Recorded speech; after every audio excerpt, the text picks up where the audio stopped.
Asianet star singer season 10 road to finale നടന്നുകൊണ്ടിരിക്കുന്നു. Road to ഫിനാലയിൽ 3 റൗണ്ടുകൾ അവസാനിച്ചു. നിലവിൽ ഈ ആഴ്ച മുതൽ ആരംഭിക്കുന്നത് 4ാമത്തെ റൗണ്ടാണ്.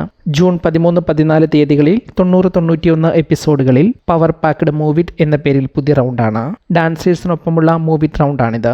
ഈ എപ്പിസോഡുകളിൽ മഹാഗുരു ചിത്രചേച്ചി ഉണ്ടാകില്ല. പകരം മെയിൻ ജഡ്ജായി എത്തുന്നത് ഏറെ ശ്രദ്ധിക്കപ്പെടുന്ന തെന്നിന്ത്യൻ ഗായകരിൽ ഒരാളായ മനോജ് സാറാണ്. ഈ 2 എപ്പിസോഡുകളിലും മനോജ് സാറിന്റെ ഹൃദ്യമായ പെർഫോമൻസുകൾ ഉൾപ്പെടുത്തിയിരുന്നു. ഈ എപ്പിസോഡുകളിൽ മത്സരാർത്ഥികളുടെ ഇൻസ്പിറേഷണൽ ജേർണിയിൽ കൃഷ്ണശ്രീയെക്കുറിച്ചും ദിൽരാജിനെക്കുറിച്ചുമുള്ള വീഡിയോകൾ ഓരോ എപ്പിസോഡിലും പ്രദർശിപ്പിച്ചു. ആരോഗ്യ കാരണങ്ങൾ കൊണ്ട് തീർത്ഥ സത്യൻ ഈ റൗണ്ടിൽ പെർഫോം ചെയ്യാൻ എത്തിയില്ല.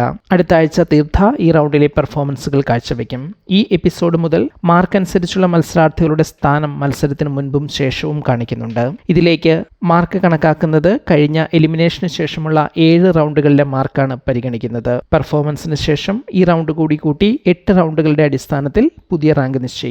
ഈ എപ്പിസോഡുകളിലെ പെർഫോമൻസുകൾ ഇങ്ങനെ: 90ാം എപ്പിസോഡിൽ കോൺവെന്റ് സ്കൂളിന്റെ കൃഷ്ണശ്രീയും ശിവപ്രിയ സുരേഷും 99 മാർക്ക് വീതം നേടി. ഗുരുകുലത്തിന്റെ സൂര്യനാരായണനും വിധുരാജും 99.5 മാർക്ക് വീതം നേടി. 91ാം എപ്പിസോഡിൽ ഗുരുകുലത്തിന്റെ അർജുൻ 99.5 മാർക്കും കോൺവെന്റിലെ വൈശാഖൻ 99.5 മാർക്കും ദിൽരാജ് ഗോപി 100 മാർക്കോടെ ഗോൾഡൻ സ്റ്റാറും നേടി. തീർത്ഥ സത്യൻ എപ്പിസോഡുകളിൽ എത്താത്തതിനാൽ അടുത്ത എപ്പിസോഡുകളിലേക്കുള്ള റൗണ്ടിന്റെ ആദ്യ പെർഫോമൻസ് കൃഷ്ണശ്രീയിൽ നിന്നും ആരംഭിച്ചു. ഈ പെർഫോമൻസിന് കൃഷ്ണശ്രീക്ക് 100 മാർക്കോടെ ഗോൾഡൻ സ്റ്റാറും നേടാനായി.